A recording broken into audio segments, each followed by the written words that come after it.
Yes, ladies and gentlemen, do you know you cannot separate the Rastafari community from Jamaica?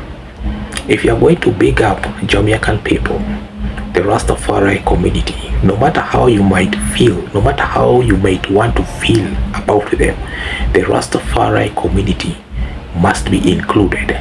The Rastafari community is part and parcel of the Jamaican people, ladies and gentlemen.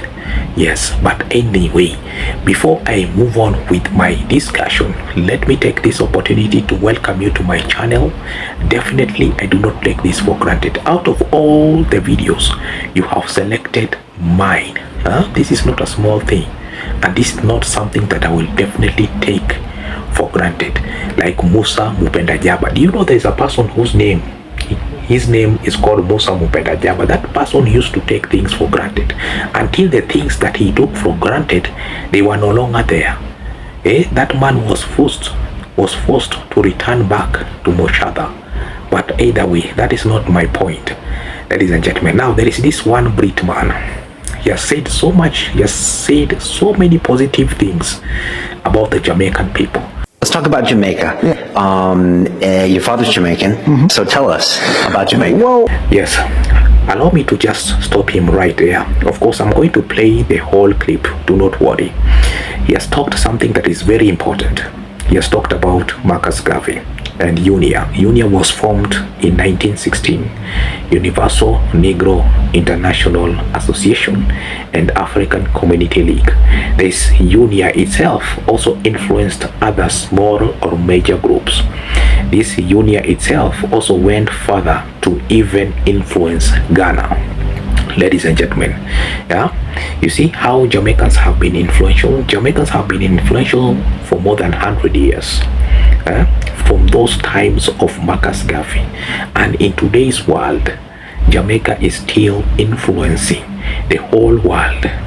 Jamaica is still conquering the whole world without even having a single military base in either of the countries that they are influencing. Ladies and gentlemen, that is what I call, or that is what I consider divine protection. That is what I consider divine blessing. Jamaica is the Canaan. I say Jamaica is the Canaan every time that we have been looking for. Jamaica is the land of wood and water. Jamaica is the land of opportunities.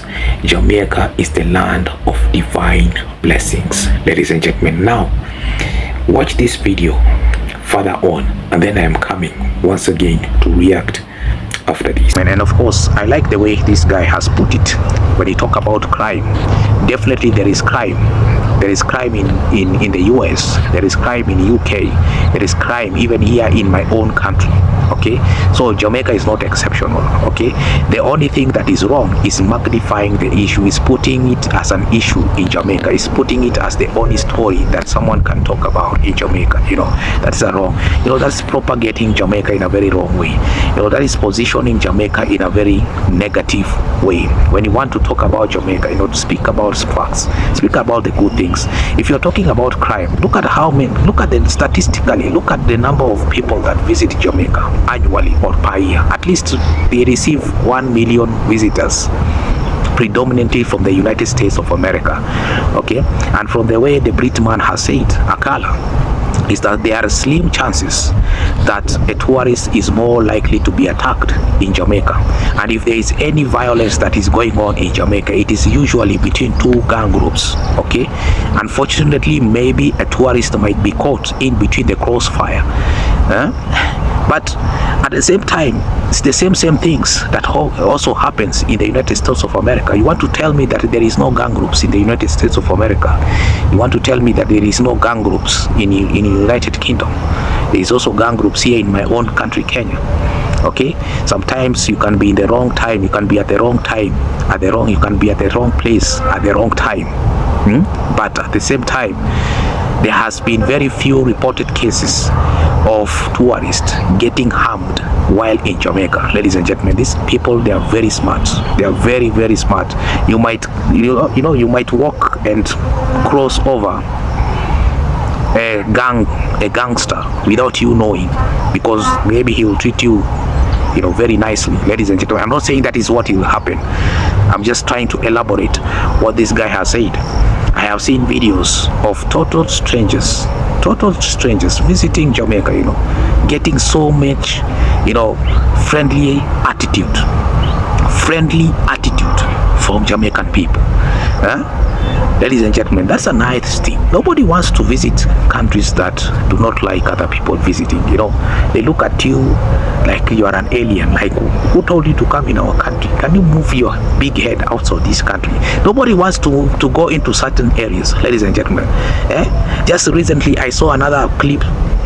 Statistically, Jamaicans are the most friendliest people, who are more likely to assist strangers than any other person.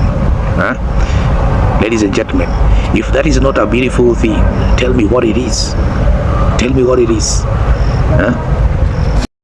Ladies and gentlemen, the Brit man is raising very important points, and he's talking about tourism. Jamaica receives at least 1 million tourists per annum or per year. Yes, predominantly from the United States of America.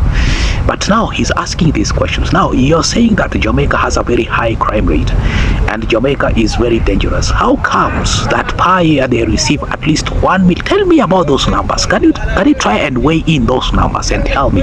Make it more sense. Make it sense. You're saying that Jamaica has a very high crime areas.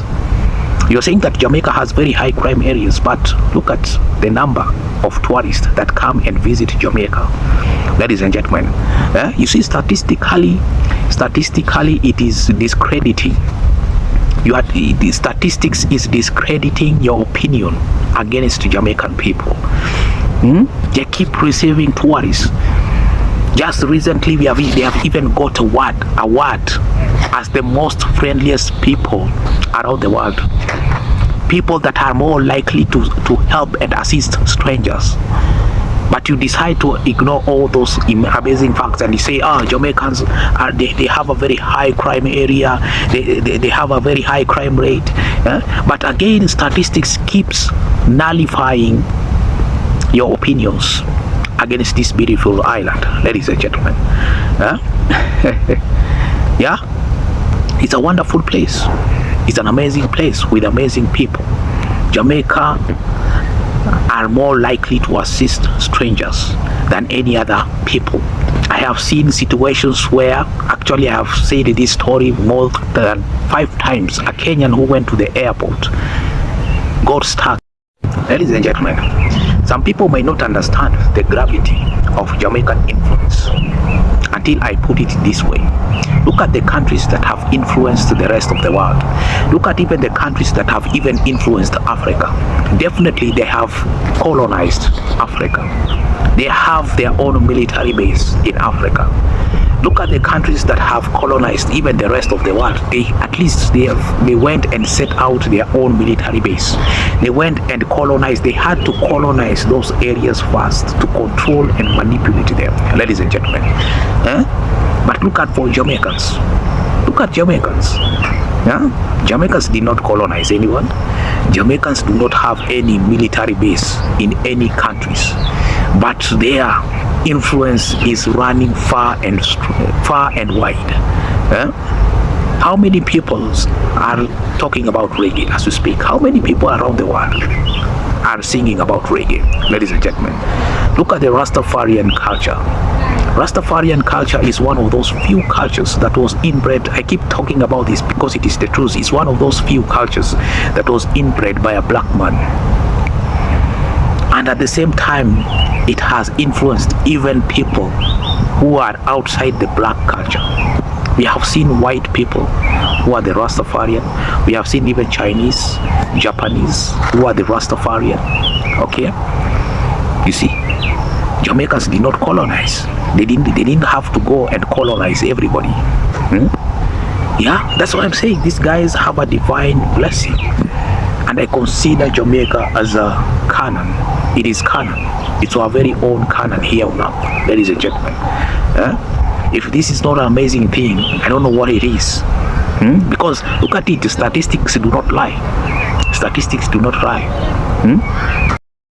Ladies and gentlemen, the Rastafari culture, the Rastafari culture. If there is one culture that I really and truly respect, is the Rastafari culture, because their practice and how they do things is almost similar to the African culture.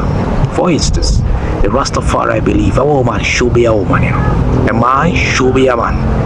There is no in between. A woman should be a woman, a man should be a man. That is the Rastafari culture. That's one thing that makes me really love the Rastafari people. It's how they respect nature. They respect the law of nature. Yes, that's the best way to put it. The Rastafari people respect the law of nature. They do not try to change the way God has ordained things. A man should be a man, and a woman should be a woman. That's the Rastafari culture. That's one of the most beautiful things that I have ever seen in my entire life. Okay, even how they name their musical instrument, even how they name themselves, they use the African names. Nyambingi, the fall of Babylon, is a Kenya Rwanda name taken or coiled from the East African people. Look at the names of the Rastafari people. Majority of them have been named after the African names. And I want to say big up to, rest in peace, Joseph Hill.